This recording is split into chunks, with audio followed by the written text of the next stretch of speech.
Bhojpuri industry में सावन के महीने में एक से बढ़कर एक गाने रिलीज हो रहे हैं। इस इंडस्ट्री में भक्ति गाने खूब बनाया जाता है।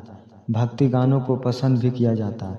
भोजपुरी सिनेमा के कई सुपरस्टार्स लगातार सावन के गाने रिलीज कर रहे हैं। फिलहाल सावन का महीना चल रहा है और शिव भक्त कांवर लेकर महादेव की आराधना करने शिवालय जा रहे हैं। इन सब के बीच खेसारी लाल यादव का एक और बोलबम सॉन्ग रिलीज हो गया है। इस गाने को भोले के भक्त खूब पसंद कर रहे हैं। खेसारी लाल यादव का गाना हिरौआ बम है जो यूट्यूब पर धमाल मचा रहा है।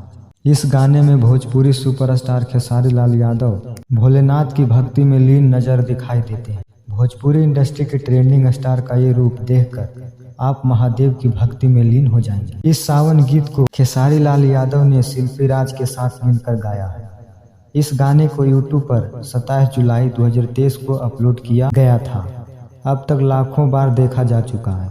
गाने के लिरिक्स मुकेश यादव ने लिखे हैं जबकि म्यूजिक विकास ने दिया है।